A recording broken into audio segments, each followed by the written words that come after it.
The Peacock's Eye. The monsoon had departed 3 days prior, leaving the air of the Maharaja's palace thick with the lingering perfume of wet jasmine and the more subtle scent of anticipation.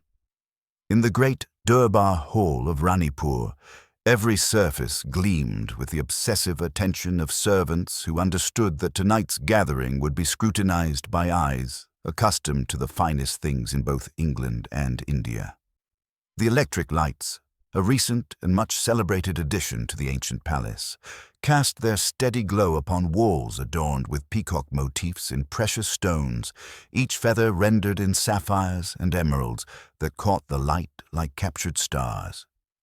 His Highness Maharaja Vikram Singh moved with the measured grace of a man born to ceremony, yet there was something in his bearing tonight that suggested a performance whose script he had not entirely memorized. At 42, he possessed the refined features of his lineage, but his dark eyes held a modern restlessness that spoke of Oxford educations and London seasons, of a world that demanded he be both ancient ruler and contemporary gentleman. The rope of pearls at his throat and the diamond aigrette in his turban proclaimed his heritage, while his perfectly pressed European evening clothes announced his adaptability. "My friends," he said, his cultured English carrying easily across the assembled company. "Tonight we celebrate not merely the beauty of our ancestors' treasures, but their wisdom in creating beauty that transcends time itself. Upon a pedestal of carved ivory and teak, beneath a dome of crystal that had been crafted in Venice and transported at considerable expense, rested the object that had drawn this particular gathering, the Peacock's Eye, a sapphire of such extraordinary size and brilliance that it seemed to possess its own inner light.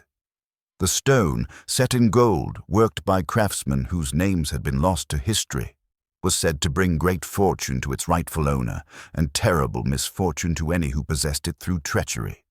Lady Margaret Thornfield, the widow of a distinguished Indian civil service officer, adjusted her emerald necklace with fingers that trembled slightly. Whether from age or emotion, it was difficult to determine. At 68, she remained formidable, her silver hair arranged with military precision, and her pale blue eyes sharp with intelligence. Her late husband's connections had secured her invitation tonight, though whispers suggested her interest in the Maharaja's treasures extended beyond mere appreciation. "Such beauty," she murmured to her companion, Dr. James Ashworth, whose medical practice in Simla had made him wealthy and whose investments in railway shares had made him influential. "One can hardly imagine the lives that have been touched by such a stone." Dr. Ashworth, a precise man whose every gesture seemed calculated to inspire confidence, nodded thoughtfully. "Indeed, Lady Thornfield, though I confess I find myself more fascinated by the human drama such objects inspire than by their intrinsic beauty." His grey eyes, behind gold-rimmed spectacles, studied not the sapphire but the faces of those gathered around it. Colonel Henry Blackwood, recently retired from the Bengal Lancers, stood with military bearing near the great windows that overlooked the palace gardens. His relationship with the Maharaja was complex, part official, part personal, and entirely complicated by business dealings that had not concluded to everyone's satisfaction. The colonel's weathered face bore the marks of 30 years in India, and his knowledge of both British and native customs made him a valuable, if sometimes uncomfortable, bridge between two worlds. Miss Priya Sharma, the Maharaja's private secretary, and a woman whose education at Cambridge had equipped her to navigate both Eastern and Western expectations, moved quietly among the guests, ensuring that champagne glasses remained filled and that conversation flowed smoothly. Her sari, silk the color of twilight, was chosen to suggest elegance without ostentation, though her dark eyes missed nothing, and her mind catalogued every word, every glance, every subtle shift in the room's atmosphere. Young Captain David Pemberton, Lady Thornfield's nephew and the heir to her considerable fortune, appeared distinctly uncomfortable in his dress uniform. At 26, he possessed the kind of classical English good looks that opened doors in society, but his recent gambling debts and a scandal involving a married woman in Delhi had strained his relationship with his aunt considerably. His presence tonight was less invitation than summons.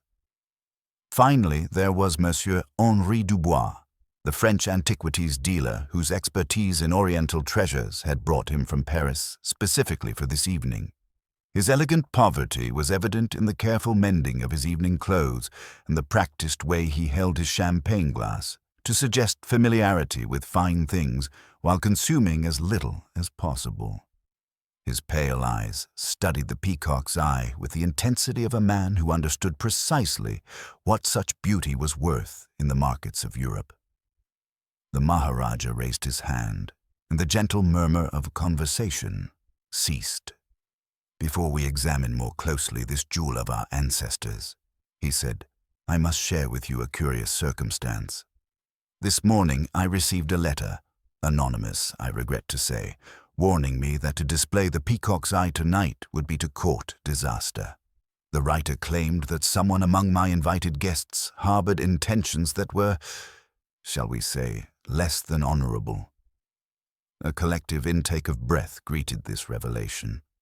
Lady Thornfield's hand moved instinctively to her throat, while Dr. Ashworth's expression became professionally neutral. Colonel Blackwood's jaw tightened imperceptibly, and Miss Sharma's eyes darted quickly around the circle of faces before returning to her employer. Captain Pemberton reached for his champagne glass with fingers that were not entirely steady, and Monsieur Dubois' grip tightened on his walking stick. "Naturally," the Maharaja continued with a slight smile, "I chose to disregard such melodramatic warnings. We are, after all, civilized people gathered for civilized purposes. What harm could possibly come to us here, surrounded by beauty and friendship?" At that precise moment, as if summoned by his words, the electric lights flickered once, twice, and then died completely, plunging the Durbar Hall into absolute darkness. In the blackness that followed, several things happened almost simultaneously. Lady Thornfield gasped, Dr. Ashworth called out for calm, and someone, it was impossible to determine who, moved with swift, purposeful steps across the marble floor. There was a soft cry, quickly stifled, the sound of something falling, and then the unmistakable crash of crystal shattering against stone.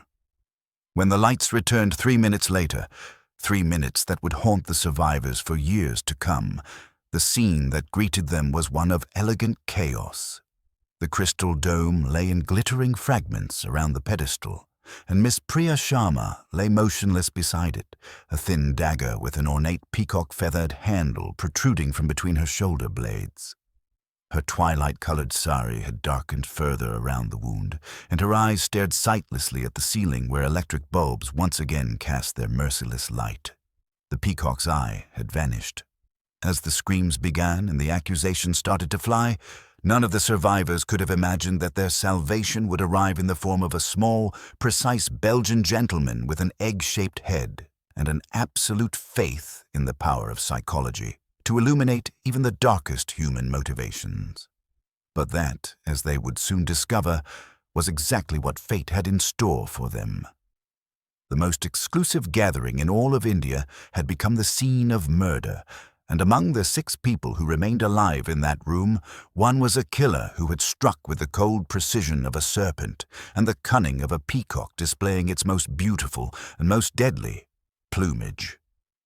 The screams that followed the discovery of Miss Priya Sharma's body seemed to echo from the very walls of the Durbar Hall, bouncing off marble surfaces and crystal fragments with the persistence of a guilty conscience. Lady Margaret Thornfield was the first to regain her composure, though her pale blue eyes remained fixed on the lifeless form with a mixture of horror and something approaching professional assessment.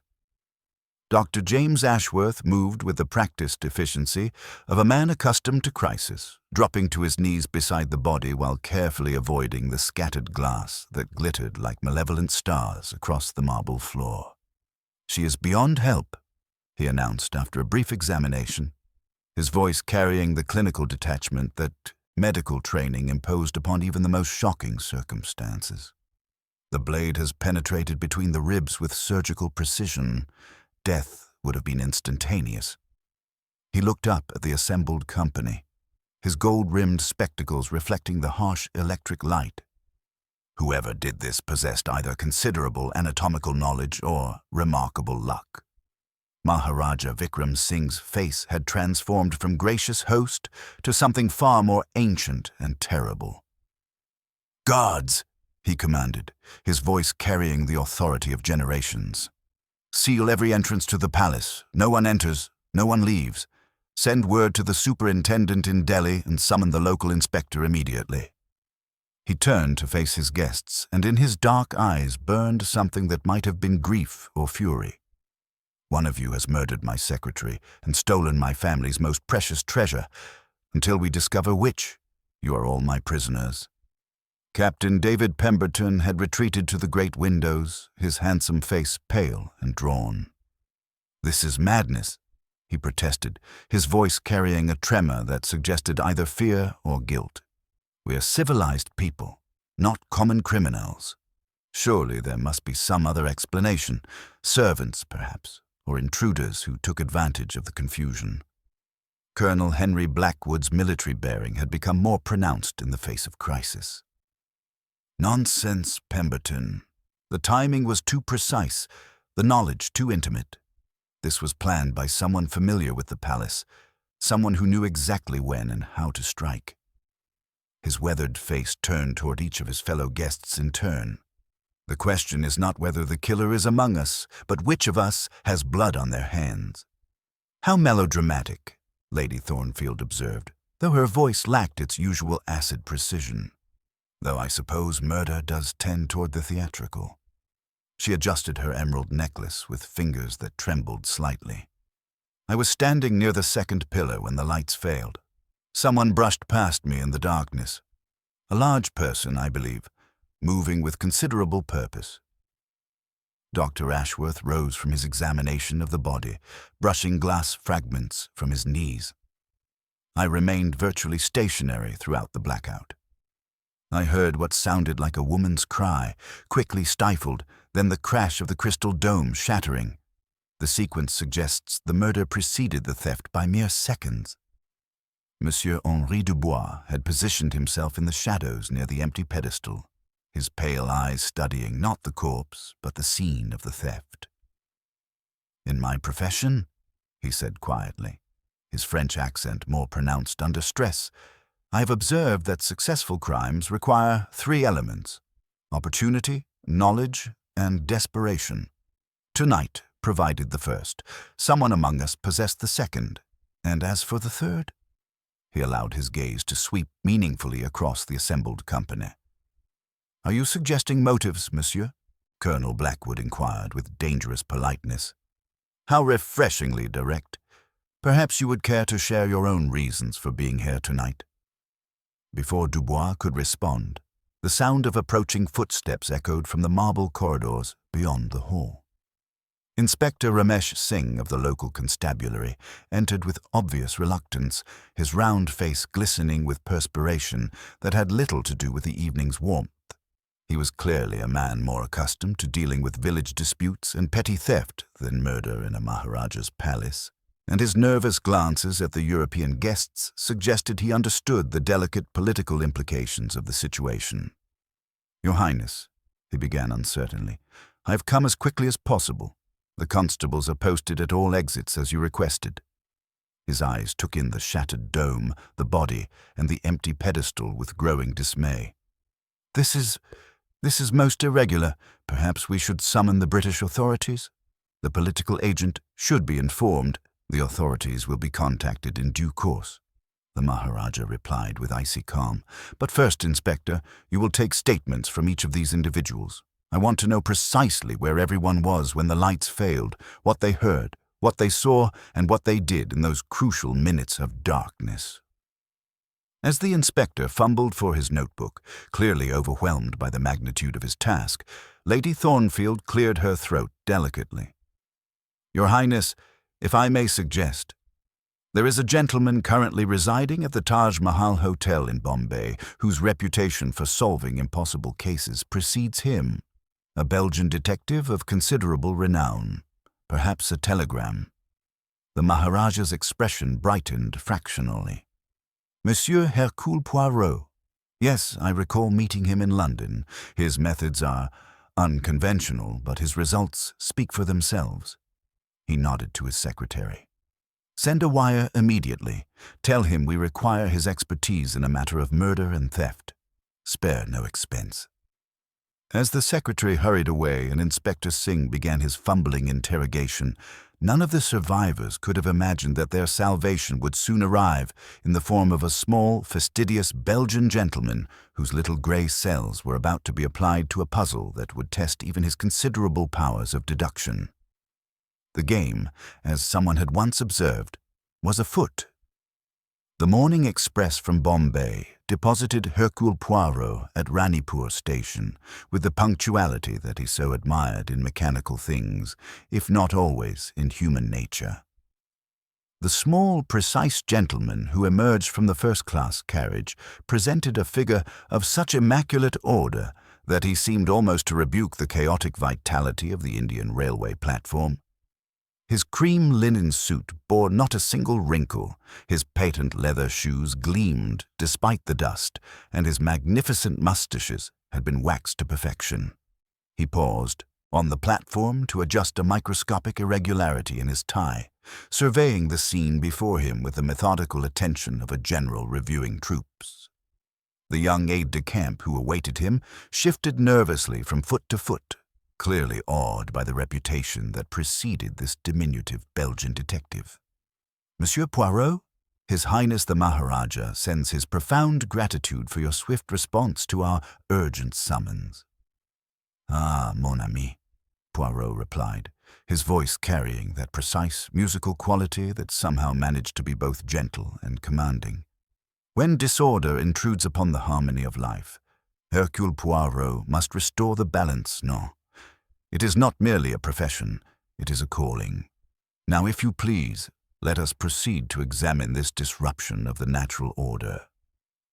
The motor car journey through the awakening streets of Ranipur provided Poirot with his first glimpse of the setting for this latest puzzle. He observed everything with the focused attention of a man who understood that in matters of crime, no detail was truly insignificant. The palace, when it finally appeared through the morning haze, struck him as a magnificent example of architectural harmony, which made the violence that had occurred within its walls seem all the more jarring. Maharaja Vikram Singh received him in a private chamber, accompanied by the clearly overwhelmed Inspector Ramesh Singh. The Maharaja's greeting was formal, yet tinged with genuine relief.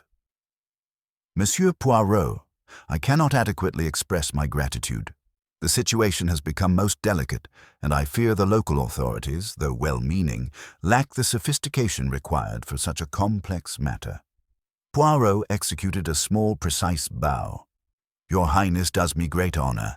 Now, if you please, we must begin with the facts, arranged in their proper order. Disorder offends me, and murder is the greatest disorder of all.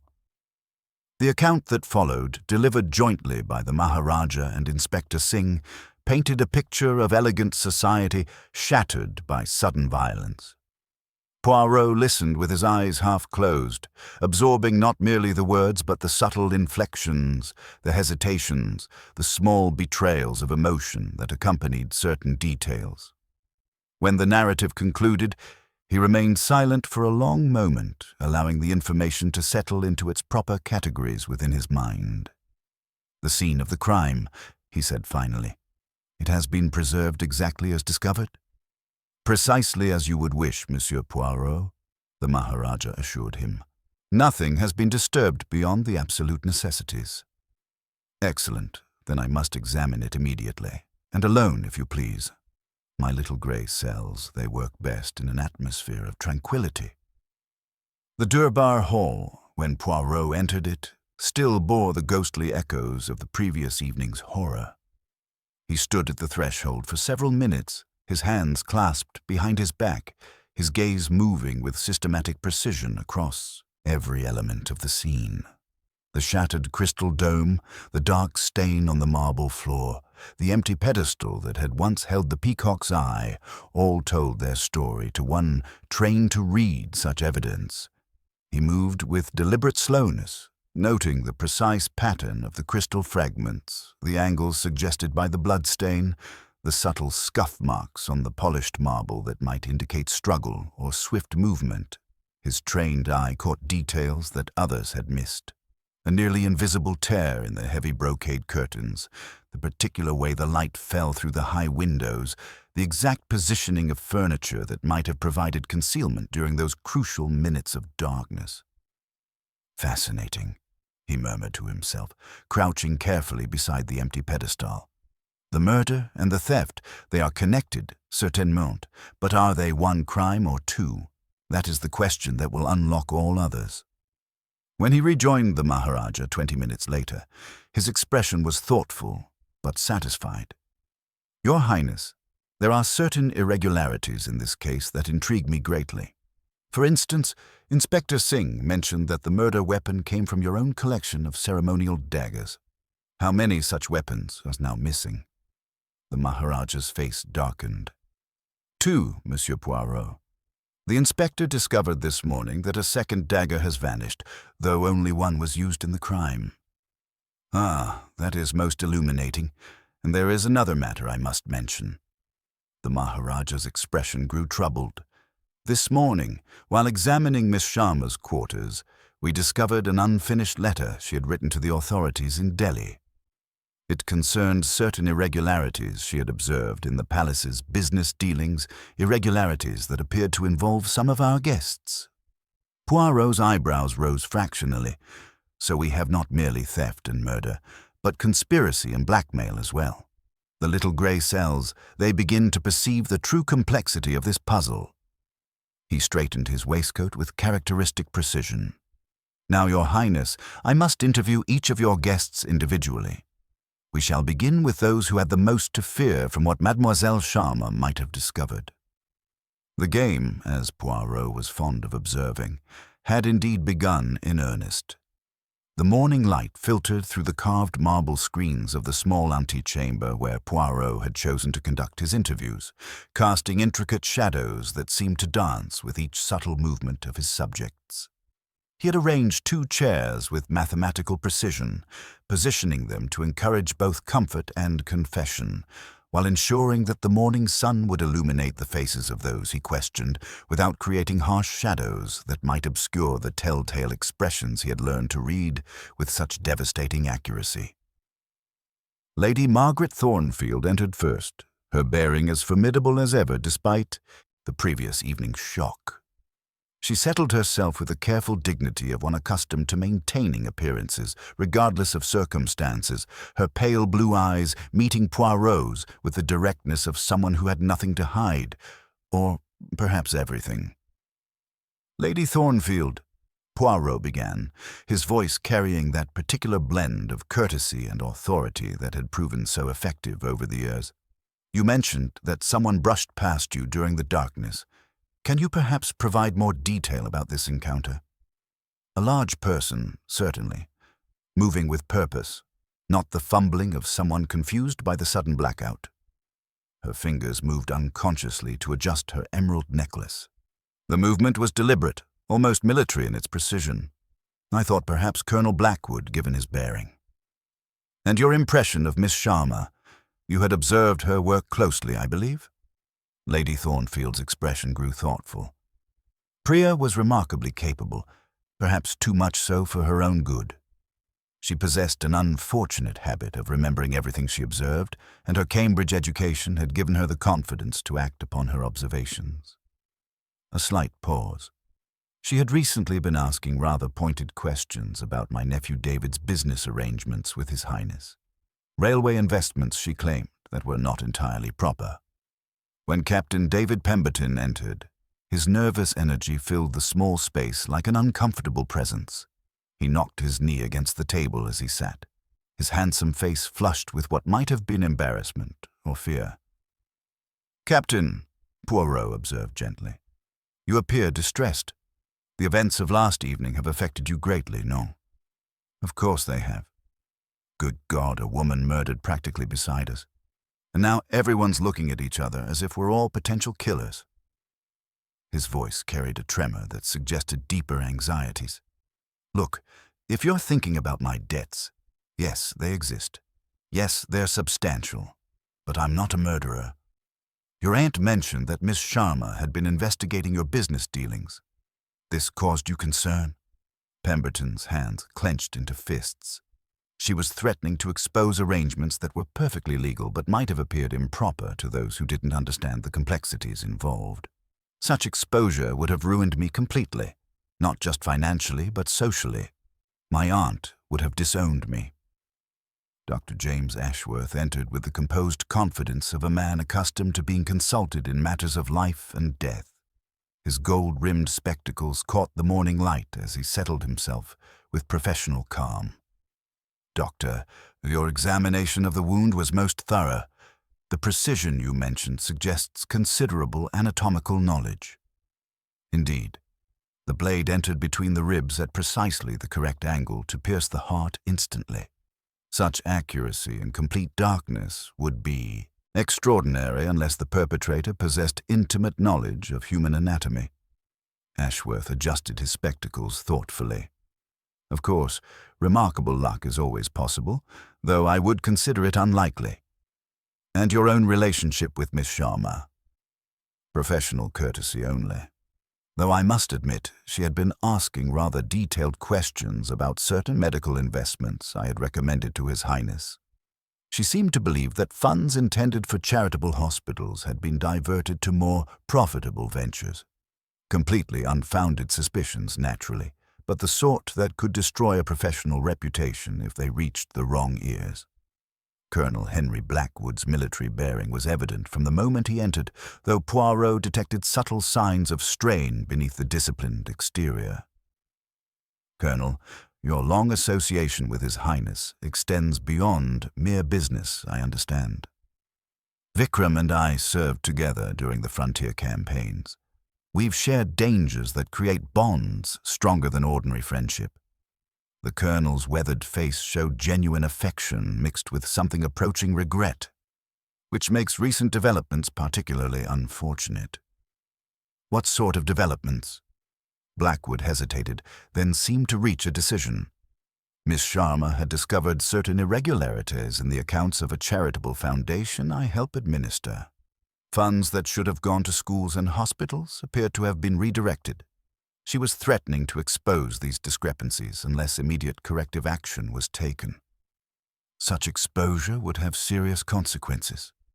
Devastating ones, not merely for my reputation but for Vikram as well. The scandal would destroy his standing with both the British authorities and his own people. Monsieur Henri Dubois entered with the careful grace of a man who understood the value of making good impressions despite limited resources. His pale eyes studied Poirot with professional interest. Monsieur Dubois, your expertise regarding the peacock's eye is considerable. The theft itself, what does it suggest to you? The shattered dome tells a story, Monsieur Poirot. The glass broke outward, suggesting the blow came from below, with considerable force. Whoever struck knew exactly where to hit for maximum effect while minimizing the sound until the final moment. As the interviews concluded, Poirot sat in contemplative silence, his fingertips pressed together in his characteristic gesture of deep thought. Each suspect possessed compelling motives, each had opportunity, and each harbored secrets that Miss Sharma's investigations had threatened to expose. The little gray cells were beginning to perceive patterns within the chaos, connections that would ultimately lead to the truth hidden beneath layers of deception and desperate self-preservation. The game had indeed begun in earnest, and Hercule Poirot was beginning to understand that this case would require all his considerable powers of psychological deduction to unravel. The afternoon sun cast long shadows through the carved marble screens as Poirot requested permission to examine Miss Sharma's private quarters. The Maharaja nodded gravely, understanding that the Belgian detective's methods, however unconventional, had earned their reputation through results rather than theatricality. Inspector Singh accompanied them, his notebook at the ready, though his obvious discomfort suggested he remained overwhelmed by the complexity of the case. Miss Sharma's rooms reflected the same meticulous organization that had characterized her professional work. Her writing desk bore the precise arrangement of someone who understood that efficiency required order, each item positioned with mathematical exactness. Poirot moved through the space with his characteristic deliberation, his eyes cataloguing details that others might dismiss as insignificant. "Observe, Inspector," he said softly, pausing beside the desk, where an unfinished letter lay beneath a crystal paperweight. Mademoiselle Sharma was writing to the authorities in Delhi when death interrupted her work. Yet here, beneath this blotter, we find something most curious. He lifted the leather blotter with delicate precision, revealing a sealed envelope addressed to His Highness in Miss Sharma's careful script. The red wax seal bore the Maharaja's private emblem, pressed with the urgency of someone who understood the gravity of their message. Inspector Singh broke the seal with trembling fingers, his round face growing pale as he read. The letter was brief but devastating, confessing that Miss Sharma had discovered a plot to steal the peacock's eye and had attempted to prevent it by arranging for a replica to be substituted. She claimed to have been approached by someone she trusted, someone whose expertise in antiquities had made their proposal seem reasonable. But now she feared she had been manipulated into complicity with forces beyond her control. "Your Highness," Inspector Singh began, his voice thick with relief, "this explains everything. She was trying to protect the real jewel and was murdered by her co-conspirator when she threatened to expose the plot." Poirot accepted the letter with his customary care, studying not merely the words but the subtle characteristics of the handwriting, the pressure of the pen, the rhythm of the sentences. His little gray cells detected something that made him frown with delicate disapproval. "Most illuminating, Inspector, though I confess certain aspects of this document trouble me greatly." He held the paper to the light, examining the watermark and the ink with the attention of a scholar studying an ancient manuscript. "The handwriting is indeed Mademoiselle Sharma's, yet the phrasing strikes me as somewhat theatrical, no? A woman of her education and precision would not, I think, express herself with such melodramatic flourishes." Before the inspector could respond, a commotion erupted from the corridor beyond.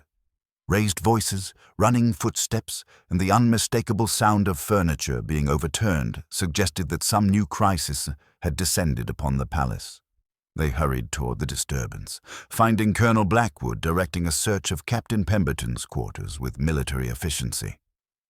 "We have discovered this hidden beneath his mattress," the colonel announced, producing a cloth bundle that contained the second missing ceremonial dagger. Dark stains marked the peacock-feathered handle, stains that could only be blood. Lady Thornfield suggested we search her nephew's room after observing his increasingly erratic behavior. Captain Pemberton stood pale and shaking between two guards, his handsome face twisted with what appeared to be genuine terror. "I swear to you, I have never seen that weapon before in my life. Someone has placed it there to incriminate me." Dr. Ashworth, who had been examining the blood-stained blade with professional interest, looked up with clinical detachment. "The stains are consistent with human blood, though without proper laboratory facilities, I cannot determine their age or origin with certainty." Poirot studied the scene with growing fascination, his gaze moving from the planted evidence to the faces of those who had gathered to witness this discovery. Lady Thornfield's satisfaction seemed almost too complete, while Dr. Ashworth's medical expertise was being deployed with suspicious readiness. Colonel Blackwood's military bearing masked whatever emotions might lie beneath, and even the servants appeared to be watching with more than casual interest. "Inspector," Poirot said quietly, "I suggest we examine the electrical systems that control the lighting in the Durbar Hall. In my experience, such convenient power failures rarely occur without human intervention." The palace electrician, a thin man with careful hands and nervous eyes, led them to a concealed cabinet behind carved lattice work. Inside, porcelain fuses sat in neat rows, their surfaces bearing the accumulated dust of months. But Poirot's trained eye detected something that made him pause. A faint smear of saffron-colored powder on one of the ceramic bases and tiny scratches on the metal housing that suggested recent manipulation. "Most interesting," he murmured, collecting a sample of the powder on his fingertip. "Someone with considerable technical knowledge has been at work here. The power failure was not random, mes amis, but carefully orchestrated to create precisely the conditions necessary for both murder and theft." As they returned to the main palace, Poirot requested that all the suspects be assembled in the smaller salon where he had conducted his initial interviews. The afternoon light filtered through the windows with golden intensity, casting the assembled company in sharp relief as they took their seats with obvious reluctance. "Mes amis," Poirot began, his voice carrying that particular blend of courtesy and authority that had proven so effective over the years, "we have discovered much evidence today. Perhaps too much evidence, if you understand my meaning. In my experience, real crimes rarely present themselves with such convenient clarity." He paused, allowing his gaze to rest briefly on each face in turn. "A confession letter appears exactly where it will be found. A blood-stained weapon materializes in the most obvious hiding place. Technical sabotage leaves traces that point toward expertise. Each piece of evidence tells a story, but do these stories complement each other, or do they compete for our attention?" Monsieur Dubois shifted uncomfortably in his chair, his pale eyes reflecting something that might have been fear or calculation. "Monsieur Poirot, surely you do not suggest that all this evidence has been deliberately planted?" "I suggest nothing, Monsieur Dubois. I merely observe that in matters of murder, the truth is rarely so accommodating to our desire for simple solutions." Poirot's smile was enigmatic. "But I am curious about one detail, the technical knowledge required to manipulate the electrical system so precisely. Such expertise is not common among casual criminals." Dr. Ashworth cleared his throat. "Modern electrical systems require considerable understanding of circuits and voltage regulation. Someone with engineering or medical training might possess such knowledge." "Indeed, Doctor. Or perhaps someone whose profession required familiarity with the technical aspects of displaying valuable objects under controlled conditions." Poirot's gaze moved meaningfully toward Dubois. "An antiquities dealer, for instance, might understand both the security systems protecting precious items and the methods for circumventing them." The tension in the room was palpable as each suspect realized that Poirot's methodical questioning was leading toward some inevitable conclusion.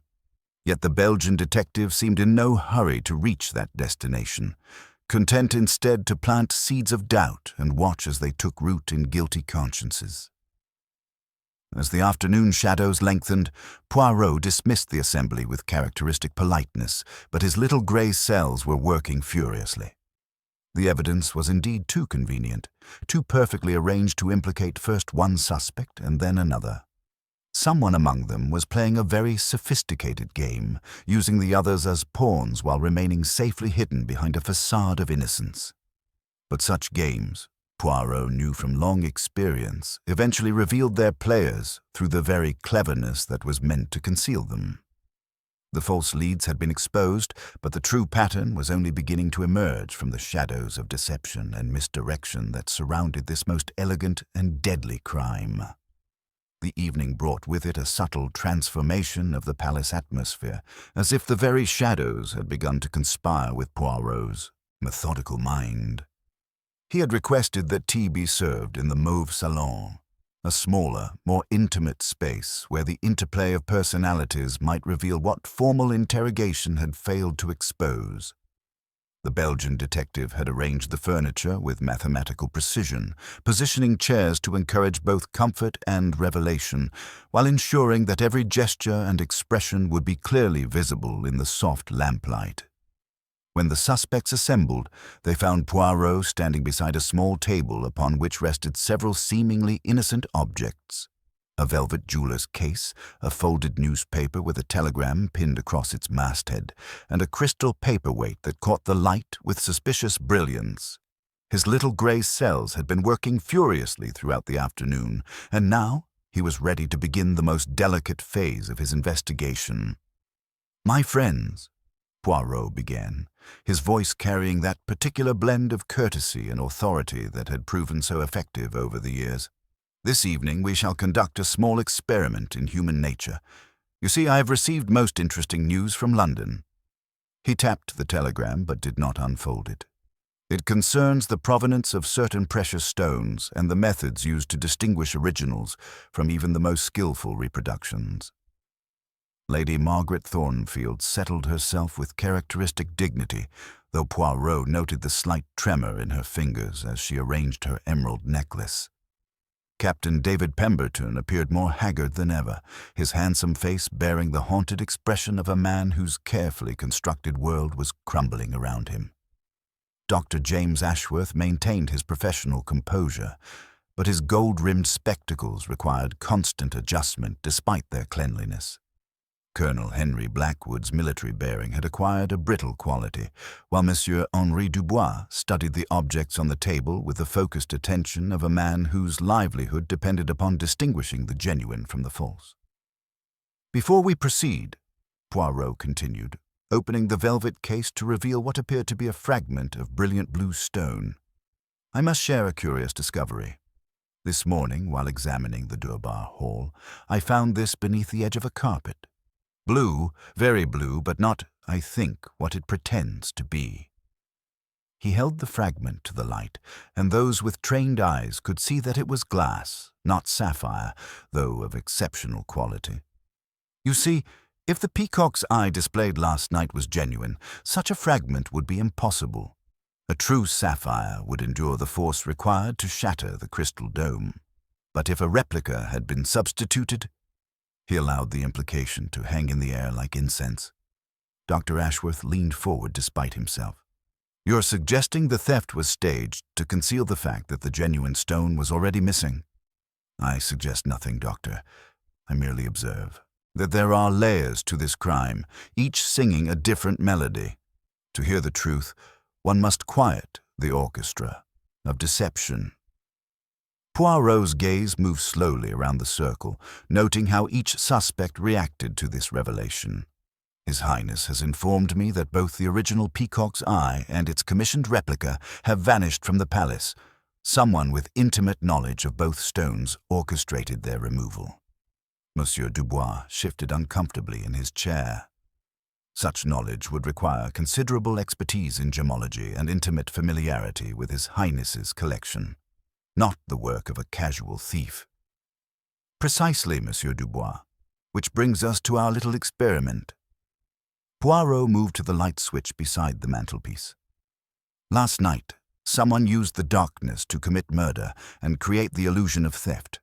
But darkness reveals as much as it conceals to those who understand human nature."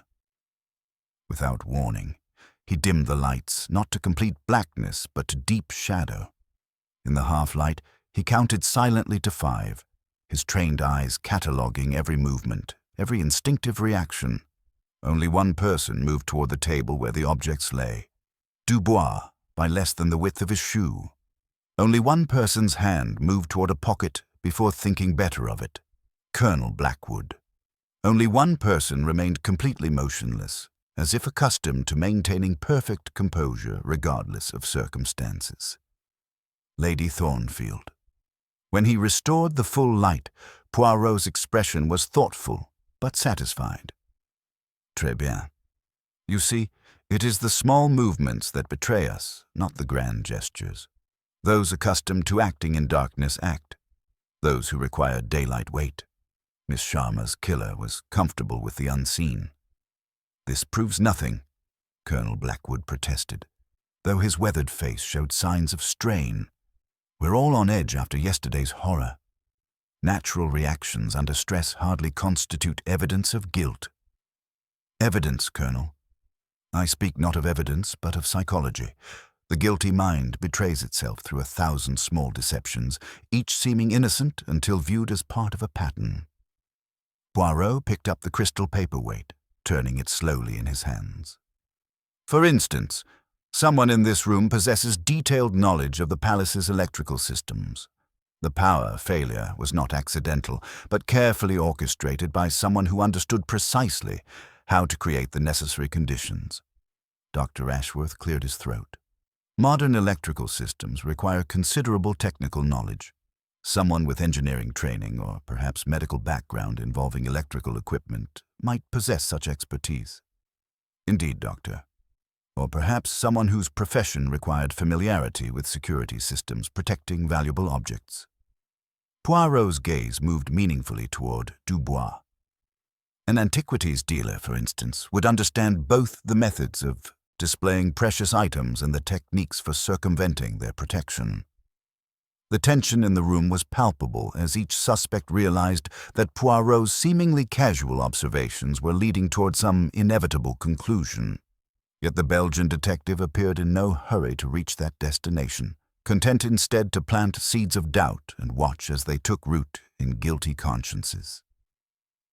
"There is one more element to consider," Poirot continued, producing a small envelope from his waistcoat pocket. Miss Sharma's unfinished letter mentioned irregularities in the palace's business dealings. But what if these irregularities were not the motive for her murder, but merely a convenient distraction from the true crime? He opened the envelope to reveal a photograph of the peacock's eye, but not as they had seen it the previous evening. This image showed the stone in a different setting, surrounded by documentation in what appeared to be a London auction house. This photograph was taken 3 months ago, my friends. The genuine peacock's eye was sold at auction in London to a private collector. What we saw last night was always the replica, displayed with such confidence that even experts would not question its authenticity without detailed examination. The silence that followed this revelation was profound, broken only by the soft sound of someone's sharp intake of breath. Lady Thornfield's composure finally cracked, her pale blue eyes widening with something approaching panic. Captain Pemberton stared at the photograph as if it might burst into flames, while Dr. Ashworth's professional mask slipped to reveal genuine shock. "So you see," Poirot concluded gently, "we are not dealing with a simple case of theft and murder, but with an elaborate deception designed to conceal the fact that the greatest treasure of the Ranipur collection had already been disposed of. Miss Sharma discovered this truth, and her death was the price of that knowledge." As the evening shadows deepened, Poirot dismissed the assembly with characteristic politeness, but his little grey cells were working furiously. The psychological game had begun in earnest, and already he could see the careful facade of innocence beginning to crack under the pressure of indirect challenge and methodical revelation. Someone among them had orchestrated not merely a murder, but an elaborate performance designed to conceal a theft that had occurred months earlier. But such complex deceptions, Poirot knew from long experience, eventually revealed their architects through the very cleverness that was meant to protect them. The truth was beginning to emerge from the shadows where it had been so carefully hidden, and justice would soon illuminate this most elegant and deadly puzzle. The pre-dawn hours found Hercule Poirot in his temporary chambers, methodically arranging his toiletries with the precision that brought order to his world. His little grey cells had worked tirelessly through the night, examining the psychological patterns revealed during the previous evening's experiment with darkness. The revelation about the London auction had transformed their investigation from a simple theft into something far more complex, a web of deception spun months before Miss Sharma's death. He was contemplating the exact angle for his morning mustache wax when a woman's terrified scream shattered the palace's peaceful dawn. The cry came from the direction of the Maharaja's private study, a sanctum lined with ancient texts and valuable manuscripts where His Highness conducted his most confidential business. Poirot moved with surprising swiftness, his senses immediately alert to the implications of this new disruption to the natural order. Other doors opened along the corridor as servants and guests emerged, their faces pale with the recognition that their nightmare was far from over. They discovered young Kamala, one of the palace's most trusted chambermaids, trembling in the doorway of the study. Her pointing finger directed their attention to the center of the room, where Monsieur Henri Dubois lay sprawled across a priceless Persian carpet.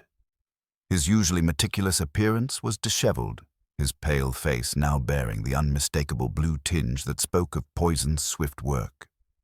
Beside his outstretched hand lay an overturned silver cup, the kind used for ceremonial toasts, its contents forming a dark stain on the intricate carpet patterns. Dr. James Ashworth was already kneeling beside the body, his medical training overriding whatever personal feelings he might have harbored. His examination was swift but thorough, his hands steady despite the circumstances. "Poison, without question," he announced, his voice carrying clinical detachment. "The discoloration suggests cyanide, probably administered in liquid form. Death would have been swift, perhaps within minutes of consumption." Poirot studied the scene with his characteristic methodical attention, noting the position of the body, the arrangement of furniture, and the subtle details that others might overlook. The study's French windows remained locked from the inside, their heavy curtains drawn against the morning light. A single chair had been displaced from its usual position beside the reading table, suggesting that Dubois had been seated when he received his fatal drink. "Most illuminating," Poirot murmured, approaching the overturned cup with delicate precision. Monsieur Dubois was a cautious man, no? He would not accept refreshment from just anyone, particularly not in such circumstances. This suggests either complete trust in his companion or complete surprise at the betrayal. Lady Margaret Thornfield entered with her nephew, her usual composure shattered by this second violation of civilized order. Captain David Pemberton appeared more haggard than ever, his handsome features drawn with exhaustion and fear. Colonel Henry Blackwood followed, his military bearing intact despite the obvious strain of recent events. "Another murder," the colonel observed grimly, his weathered face reflecting the weight of command in crisis. "Someone is systematically eliminating threats to their security. The question is, what did Dubois know that made his silence necessary?" Poirot's attention was drawn to the study's massive desk, where papers had been scattered with obvious haste. Among them, partially concealed beneath a leather-bound ledger, he discovered a folded document that made his eyebrows rise with satisfaction. It was a receipt from the same London auction house that had handled the Peacock's Eye sale, bearing Dubois' signature and dated precisely 3 months earlier. The amount was substantial enough to suggest payment for significant services rendered. "Ah, mes amis," Poirot said softly, holding the receipt so all could see, "here we discover why Monsieur Dubois had to die. He was not merely an expert called to authenticate the Peacock's Eye, but an active participant in its disposal. This receipt confirms that he received payment for his role in the London transaction." The Maharaja arrived with Inspector Singh, his face bearing the terrible weight of a ruler whose sanctuary had been twice violated. "This madness must end," he declared, his voice carrying the authority of generations. "2 of my guests are dead, and the killer walks among us with impunity." Dr. Ashworth rose from his examination, brushing dust from his knees. The poison was administered in what appears to be ceremonial wine, probably from His Highness's private collection. Whoever did this possessed intimate knowledge of palace customs and access to restricted areas. Poirot nodded thoughtfully, his gaze moving systematically across the faces of the surviving suspects. Each displayed the expected shock and fear, yet beneath these surface emotions he detected the subtle variations that revealed so much about human motivation. Lady Thornfield's fingers moved unconsciously to her emerald necklace. Captain Pemberton's hands trembled as he reached for support, and Colonel Blackwood's jaw tightened with what might have been resolve or guilt. "The pattern becomes clearer," Poirot observed, his voice carrying that particular blend of courtesy and authority that commanded attention. "Miss Sharma discovered the truth about the substituted Peacock's Eye and was murdered to prevent exposure. Monsieur Dubois possessed detailed knowledge of the original transaction and was eliminated when he became a liability rather than an asset. He moved to the French windows, testing their locks with professional thoroughness. The killer operates from within our closed circle, someone with intimate knowledge of palace routines and unlimited access to restricted areas. Someone who understood that Dubois' expertise made him valuable initially, but dangerous ultimately. Lady Thornfield cleared her throat delicately.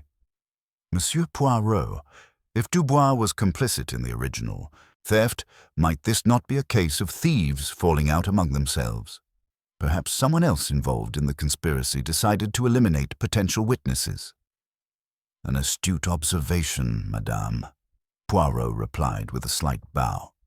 Yet it raises the question of who else possessed the knowledge and authority to orchestrate such an elaborate deception. The substitution of the replica required not merely expertise in gemology, but intimate familiarity with palace security and the confidence to display a false treasure before knowledgeable observers.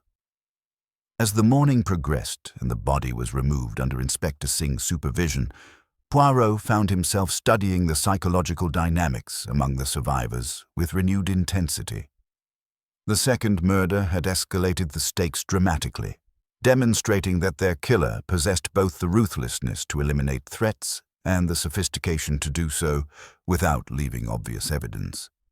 The game was entering its final phase, and Poirot could sense that someone among them was beginning to crack under the mounting pressure.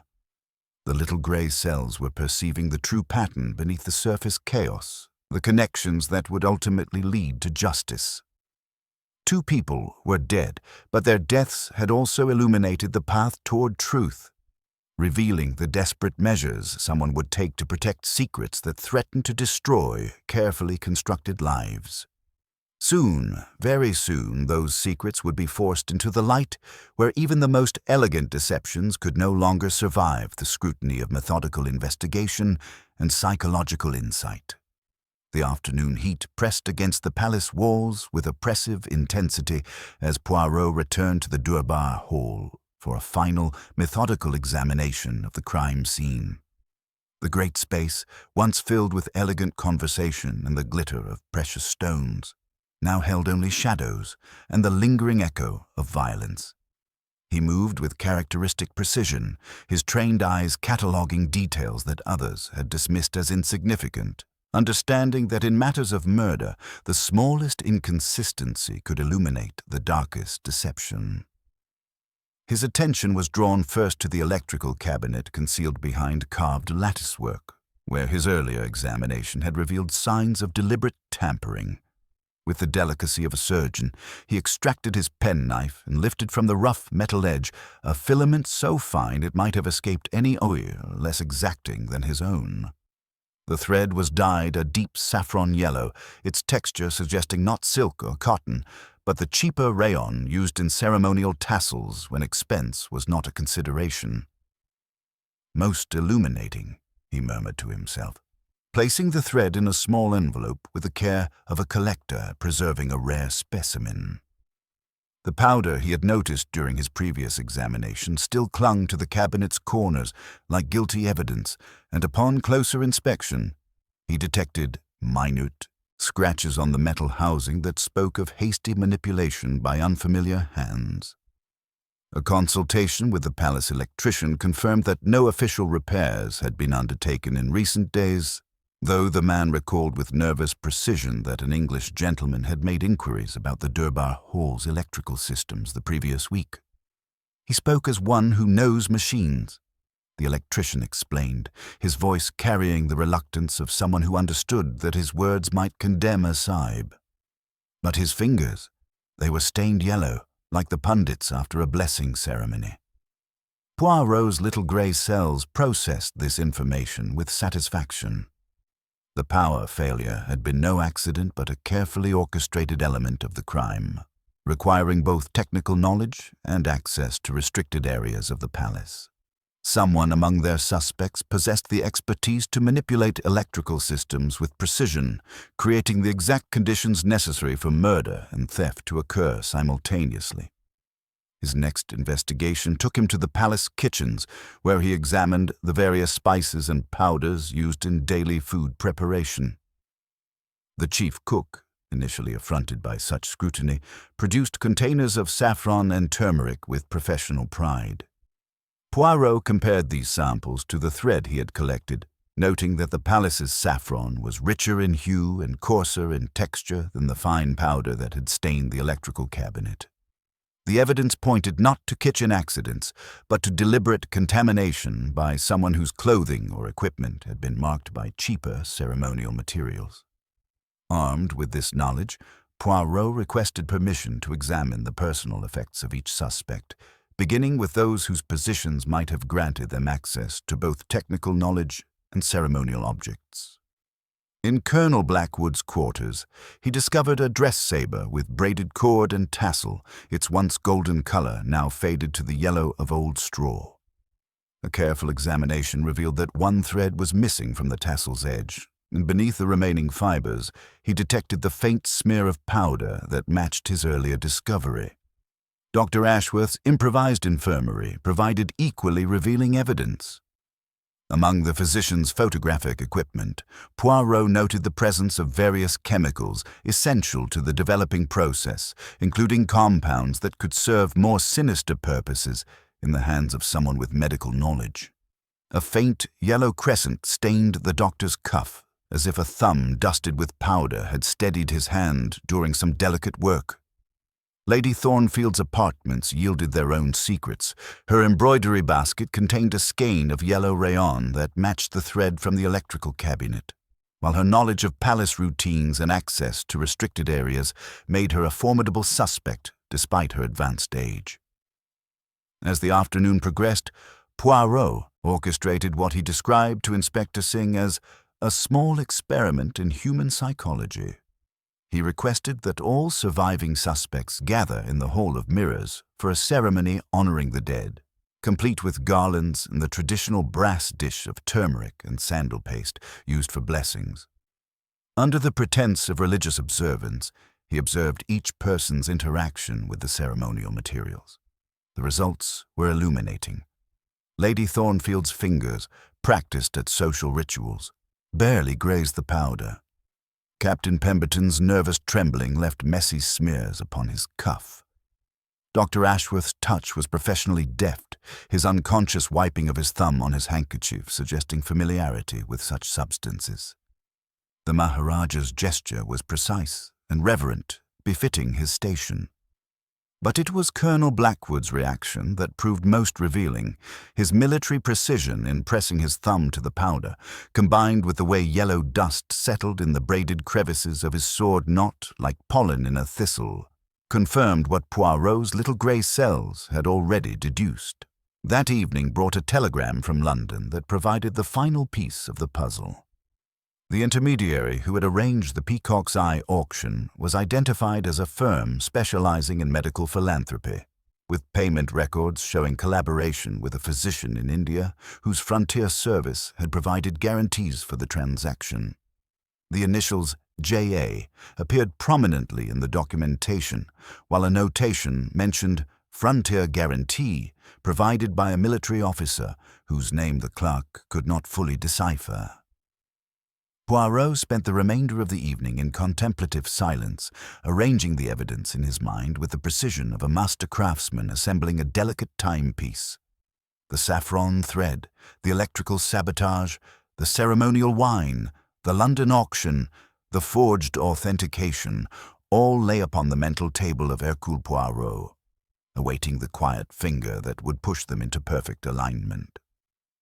2 notes were written with characteristic care. The first invited Dr. Ashworth to discuss photographic processes over morning tea.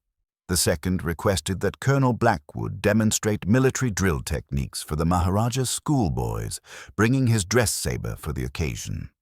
Both invitations were sealed with the calm of a chess master positioning pieces for checkmate. The truth had drawn its thin saffron line through the shadows of deception, and Hercule Poirot intended to follow it to its inevitable conclusion. The psychological game was entering its final phase, and soon the elegant facade of innocence would crumble under the weight of methodical investigation and irrefutable logic. Justice, like the morning sun, was preparing to illuminate even the darkest corners where guilt had sought to hide.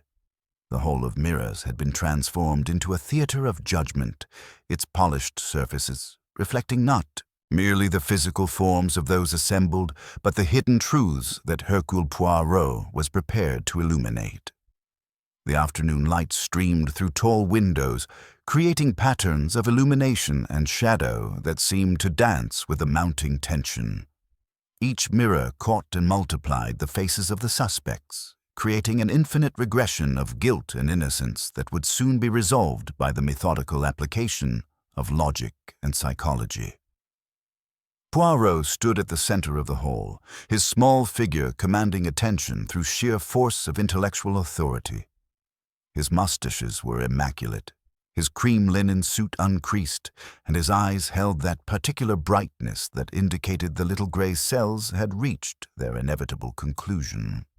Before him, arranged in a precise semicircle, sat the surviving suspects.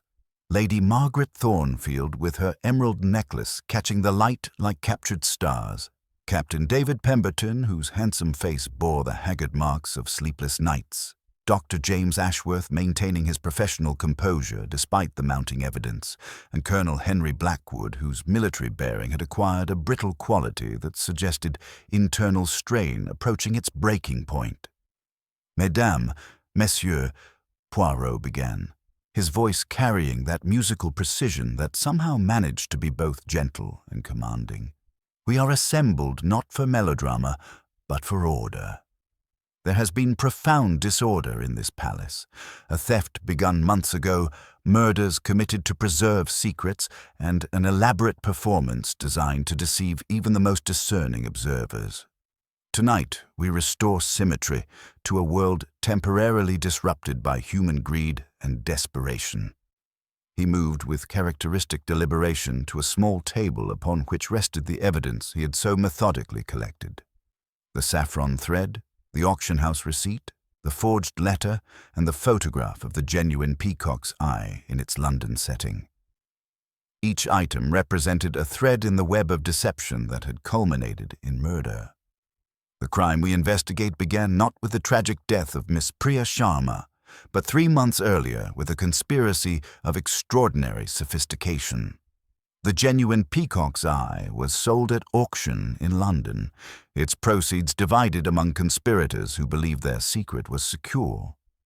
What we witnessed 2 nights ago was not theft, mes amis, but an elaborate performance designed to conceal the fact that the greatest treasure of the Ranipur collection had already been disposed of. A collective intake of breath greeted this revelation. The Maharaja's face reflected the profound betrayal of trust that such deception represented, while Inspector Singh fumbled for his notebook with trembling fingers. "This conspiracy required 3 essential elements," Poirot continued, his gaze moving systematically across the assembled faces. "First, gemological expertise to create a convincing replica and authenticate the original for foreign buyers. Second, medical knowledge to eliminate inconvenient witnesses with precision and scientific efficiency. Third, military authority and connections to guarantee the transaction in London and provide access to every corner of this palace." He lifted the saffron thread with delicate precision, holding it so the light caught its yellow gleam. This thread, discovered in the electrical cabinet where the power failure was orchestrated, tells us much about our conspirators. The powder that stained it comes not from palace kitchens but from cheaper ceremonial materials, the kind found on military dress uniforms when expense must be considered. Colonel Blackwood's weathered face had grown pale, but his military discipline maintained his composure even as the evidence mounted against him. Circumstantial evidence, Poirot. A thread proves nothing beyond carelessness. "Ah, but, mon colonel, it is never one thread that weaves the tapestry of guilt, but many threads working in harmony." Poirot produced the auction house receipt bearing Dubois' signature. Monsieur Dubois was not merely an expert called to authenticate treasures, but an active participant in their disposal. His expertise made him invaluable for creating convincing replicas and managing the London sale. But such partnerships, founded upon greed rather than trust, inevitably dissolve when the stakes become too high. Dr. Ashworth's professional mask had begun to slip, revealing the desperation beneath his composed exterior. "You're suggesting a conspiracy involving multiple participants, each contributing specialized knowledge to the overall deception." "Precisely, Doctor. Your medical training provided the anatomical knowledge necessary to strike with lethal precision in complete darkness. Miss Sharma would have allowed your approach without alarm. After all, who suspects a physician of murderous intent? Your knowledge of chemistry enabled you to prepare the cyanide that silenced Monsieur Dubois when he became a liability rather than an asset." Poirot turned to face Colonel Blackwood directly, his gaze steady and uncompromising. "Your frontier service provided the credentials necessary for guaranteeing transactions in London. Your military rank granted access to every area of the palace, including the electrical systems you learned to manipulate during campaigns where such skills meant survival. Your ceremonial sword knot provided the thread that would ultimately betray you, and your authority made it possible to orchestrate the precise timing required for this elaborate deception." The silence that followed was profound, broken only by the soft sound of Lady Thornfield's quiet weeping and Captain Pemberton's sharp intake of breath. The mirrors reflected their faces in infinite regression, each reflection showing a different aspect of the truth that had finally emerged from the shadows. The murder of Miss Sharma became necessary when her Cambridge-trained mind detected discrepancies in the charitable foundation accounts that both of you administered. Her investigations threatened to expose not merely financial irregularities, but the larger conspiracy involving the Peacock's Eye. When Monsieur Dubois demanded a larger share of the proceeds and threatened to expose the entire scheme, he too had to be silenced. Colonel Blackwood's composure finally cracked, his hands clenching into fists as the weight of exposure settled upon him. 30 years of service, and what did I have to show for it? A pension barely adequate for survival and debts that would have destroyed everything I'd worked to build. Dr. Ashworth slumped in his chair, his gold-rimmed spectacles reflecting the harsh light like accusatory eyes. The charitable foundations were failing, medical supplies never arrived, and people were dying while bureaucrats counted coins. We saw an opportunity to redirect resources where they were truly needed. "Noble motivations, perhaps," Poirot replied with infinite sadness. "But murder is never noble, monsieur. When faced with exposure, you chose violence over confession, calculation over conscience. The elegant facade of respectability concealed hearts capable of the coldest betrayal." Inspector Singh rose slowly, his notebook forgotten as the magnitude of the conspiracy became clear. "Colonel Blackwood, Dr. Ashworth, you are under arrest for the murders of Miss Priya Sharma and Monsieur Henri Dubois, and for the theft of His Highness's property." As the constables moved forward to take the conspirators into custody, Poirot observed their faces with the detached interest of a scientist studying specimens. The mirrors multiplied their images into infinity, each reflection showing the same truth, that beneath the veneer of civilization and respectability lay the eternal human capacity for both greatness and terrible corruption. The game was concluded, justice was served, and order had been restored to a world temporarily disrupted by the chaos of human ambition and desperation. In the Hall of Mirrors, where truth could no longer hide behind false faces, Hercule Poirot had once again demonstrated that no deception, however elegant, could ultimately withstand the methodical application of logic, psychology, and the indomitable power of the little grey cells. The weight of revelation settled upon the Hall of Mirrors like dust after an explosion, each particle of truth finding its place in the careful architecture of justice that Hercule Poirot had constructed.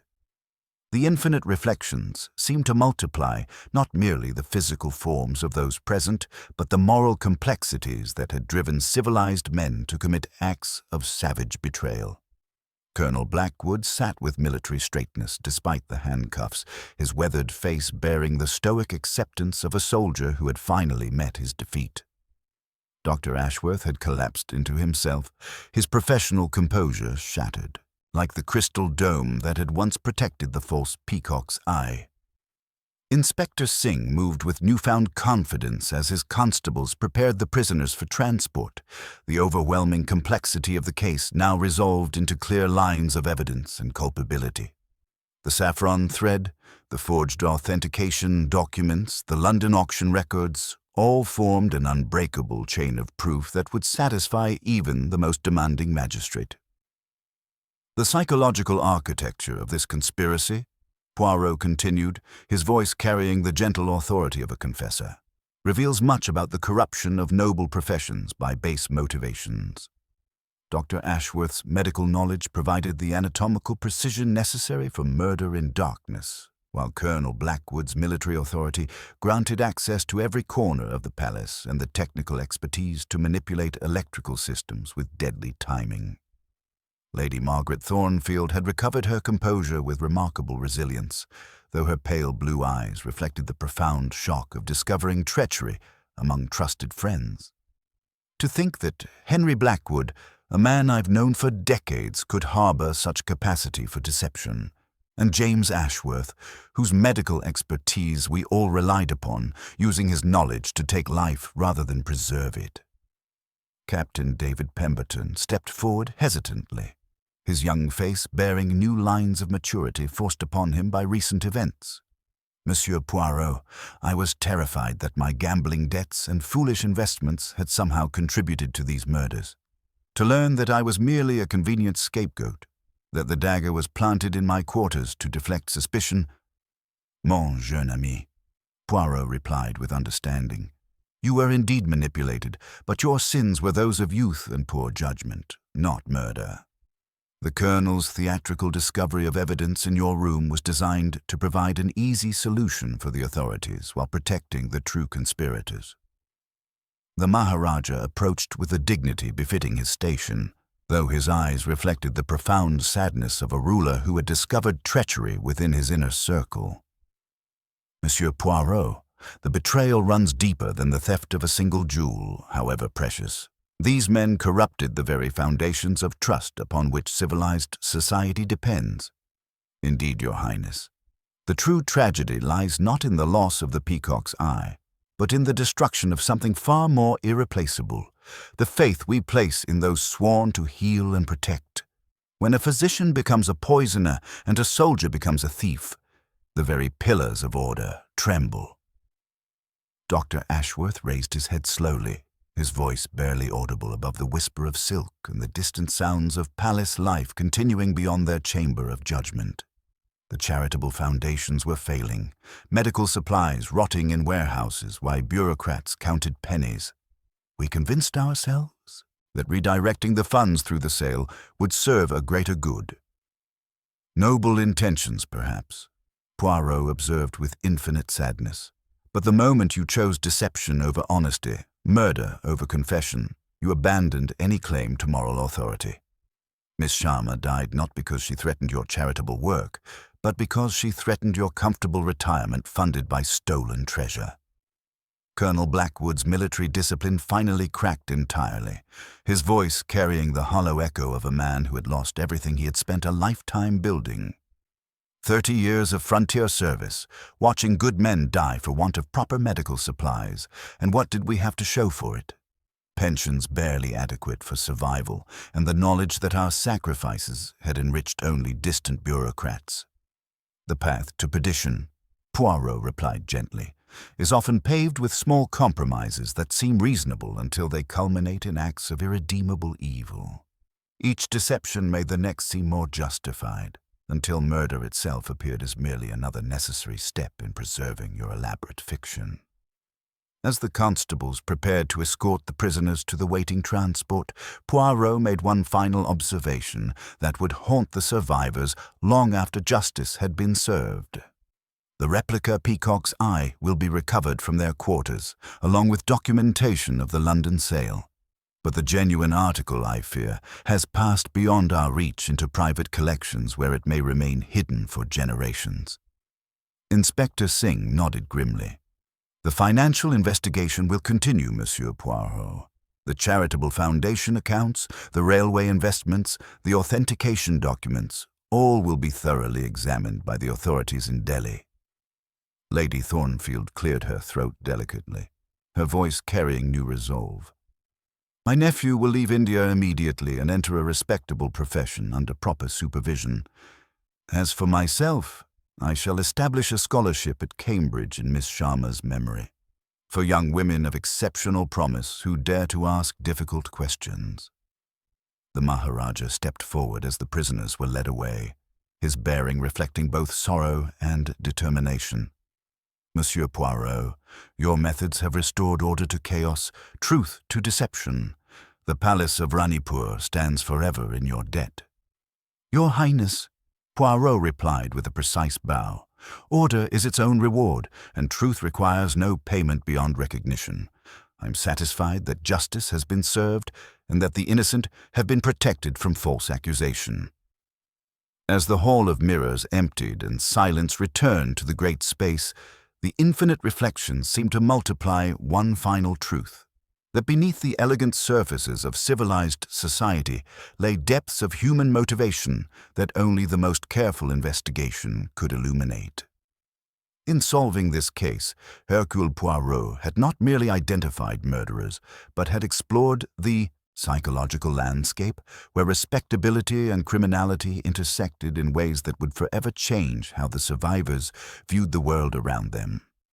The game was concluded, but its lessons would echo through the corridors of memory long after the last mirror had ceased reflecting the faces of those who had played their parts in this most deadly and elegant deception. The morning sun cast gentle shadows through the carved marble screens of the palace corridors, and for the first time in days, the ancient stones seemed to exhale with relief rather than hold their breath in anticipation of violence. Hercule Poirot stood in the Durbar Hall, now cleared of its shattered crystal and bloodstains, observing how quickly a space could transform from theatre of murder to simple, elegant room once truth had restored its proper proportions. The empty pedestal remained as a silent reminder, but even its stark presence seemed less ominous in the clear light of resolution. Inspector Singh entered with visible satisfaction, his notebook finally closed after days of frantic documentation. Monsieur Poirot, both prisoners have arrived safely in Delhi. Colonel Blackwood has made a complete confession, detailing every aspect of the conspiracy from its inception 3 months ago. Dr. Ashworth remains largely silent, though his guilt is established beyond question through the physical evidence. The colonel's confession honors the military code, even in disgrace, Poirot observed thoughtfully. When defeat becomes inevitable, a true soldier accepts responsibility rather than prolonging futile resistance. Dr. Ashworth's silence suggests a different psychology entirely. The physician who becomes a poisoner loses not merely his professional standing, but his fundamental understanding of his place in the moral universe. The Maharaja joined them, his bearing reflecting the complex emotions of a ruler who had witnessed both profound betrayal and remarkable detection within his own domain. The replica peacock's eye has been recovered from Dr. Ashworth's quarters, along with detailed correspondence about the London sale. Most remarkably, the British authorities have traced and recovered the genuine stone from its purchaser, who cooperated fully once the circumstances were explained. Poirot's eyebrows rose with genuine pleasure. So the great treasure of Ranipur will return home. Justice extends beyond punishment to restoration of what was stolen. There is indeed cosmic balance in this outcome. Lady Margaret Thornfield appeared in the doorway, her emerald necklace catching the morning light as she entered with measured steps. Her conversation with Captain Pemberton had clearly been difficult but necessary. and her pale blue eyes reflected both sorrow for the past and determination regarding the future. "My nephew departs for England this afternoon," she announced, her voice carrying the authority of someone accustomed to making difficult decisions. "He will enter a respectable banking house under proper supervision and work to repay every penny through honest labor. As for myself, I have instructed my solicitors to establish the Priya Sharma Memorial Scholarship at Cambridge for young women of exceptional promise who dare to ask difficult questions." "A fitting tribute, madame," Poirot replied with approval. "Miss Sharma's death must not be rendered meaningless by our failure to learn from her example. She died because she possessed the courage to seek truth and the integrity to demand honest answers." The afternoon brought final revelations as Inspector Singh completed his investigation of the charitable foundation accounts. The scope of the conspiracy extended far beyond simple theft, encompassing the systematic diversion of medical supplies and educational funds that had been intended for the most vulnerable populations. "The psychological complexity continues to fascinate me," Poirot confided to the Maharaja, as they walked through corridors lined with portraits of ancestors who had accumulated treasures through conquest and diplomacy. These were not common criminals driven by simple greed, but educated men who convinced themselves their theft served noble purposes. The corruption of good intentions by desperate circumstances creates a particularly tragic form of evil. "Your methods have illuminated aspects of human nature that I confess I had not fully appreciated," the Maharaja replied. "The capacity for self-deception among otherwise honorable men appears almost unlimited. Indeed, Your Highness, in my experience, the most dangerous criminals are often those who convince themselves that their crimes serve higher purposes. Colonel Blackwood and Dr. Ashworth were not evil men who chose criminality, but good men who allowed circumstances to corrupt their judgment until murder seemed reasonable and theft appeared justified." As evening approached, the palace held a simple memorial service in the Mauve Salon where Poirot had conducted his interviews. Garlands of marigold surrounded two photographs: Miss Sharma in her Cambridge graduation gown, and Henri Dubois at his Paris gallery. The Maharaja spoke briefly of the responsibility all bore to honor the dead through commitment to truth and justice.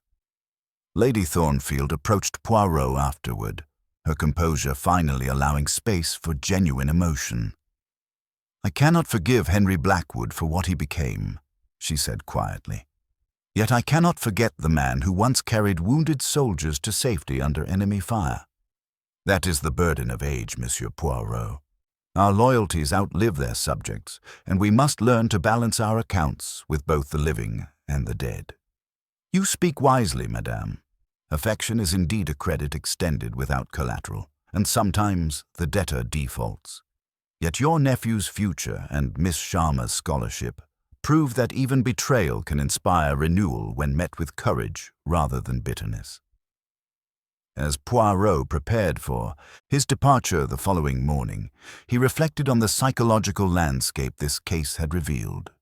The theft of the Peacock's Eye had been merely the surface manifestation of deeper corruptions involving charitable funds, medical supplies, and the trust placed in professional men by a society that assumed their fundamental integrity.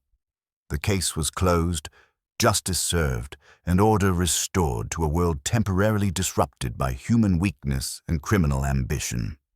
In the morning there would be trains and farewells and the tidy closing of accounts. For tonight, the palace breathed easily once more, its harmony restored by the methodical application of logic, psychology, and the indomitable power of the little grey cells that refused to accept disorder in the affairs of men. The price of secrets had been paid, not by precious stones, but by the human hearts that had attempted to possess them through deception and violence.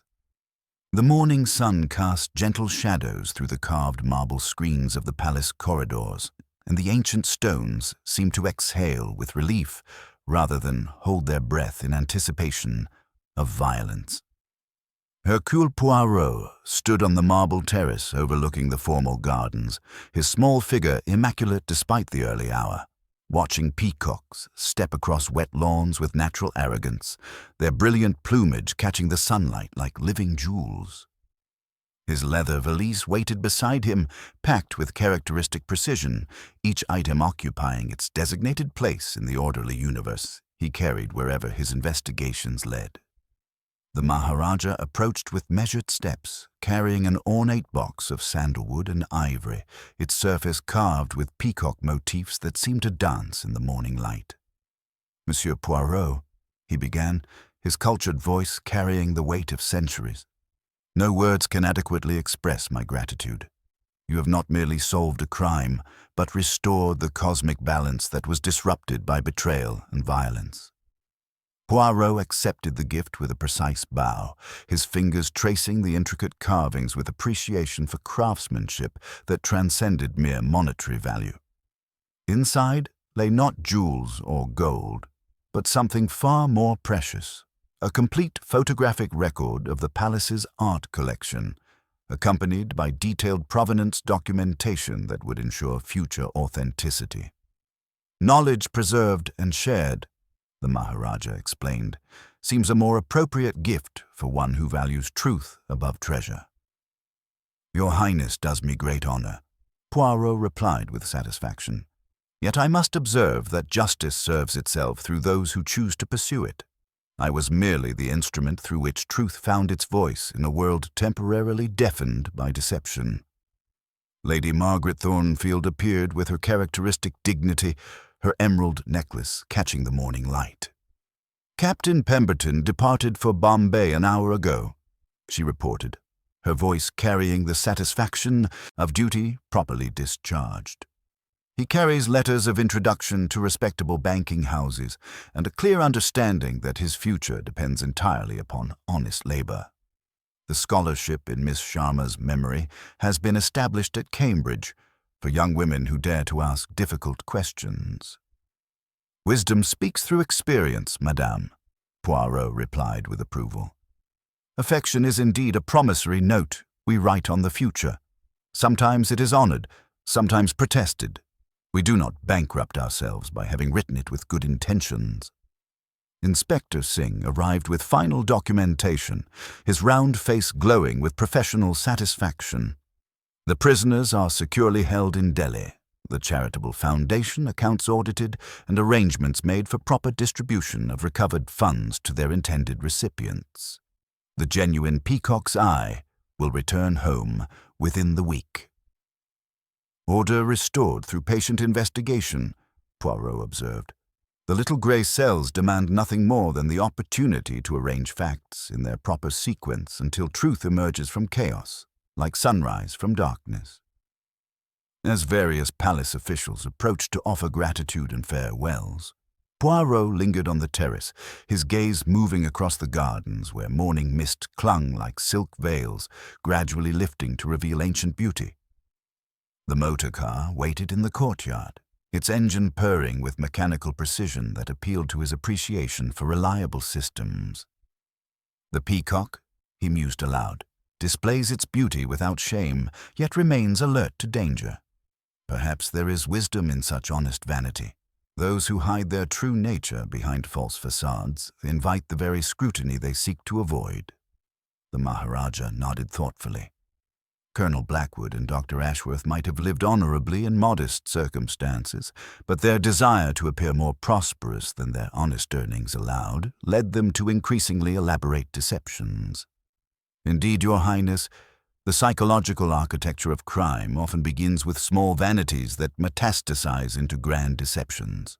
What starts as a desire to maintain appearances can end in murder when the facade becomes more important than the reality it conceals." As the time for departure approached, Poirot made one final observation that would remain with the survivors long after his train had carried him toward whatever new puzzle awaited his attention. "This case has demonstrated that the greatest treasures are not those that can be stolen, but those that can only be earned through honest effort and maintained through consistent integrity. Miss Sharma possessed such treasure in her commitment to truth, and her death has created a legacy that will inspire others to similar courage." The motor car's gentle honking indicated that departure could no longer be delayed. Poirot gathered his valise and walking stick, adjusted his hat to the precise angle that satisfied his sense of proper order, and prepared to leave this palace where he had once again demonstrated that no deception, however elegant, could ultimately withstand the methodical application of psychology and logic. "You see, mes amis," he said, turning to face the assembled group one last time, "the human heart is a most intricate mechanism. It can be filled with love and generosity, but also with envy and the desire for self-preservation at any cost. My work is simply to turn on the light, to illuminate the hidden corners where darkness thrives. For darkness is merely the absence of light, and evil the absence of good intentions." He adjusted his magnificent mustaches with a final, satisfied flourish. "Order, precision, and the little grey cells. These are the tools that unravel the most tangled threads of human deceit. And in the end, the truth always emerges. Like the sun, it cannot be held back forever, no." As the car pulled away from the palace gates, Poirot settled back against the leather seats and allowed himself a small smile of satisfaction. The peacock's eye would return to its rightful place. Justice had been served, and order had been restored to a world temporarily disrupted by human ambition and betrayal. In the distance, the palace towers caught the morning sun like beacons, their ancient stones bearing witness to another chapter in the eternal struggle between truth and deception. The little grey cells had once again proven their supremacy, and Hercule Poirot was content in the knowledge that somewhere ahead, another puzzle awaited the unique talents that had made him the most celebrated detective of his generation.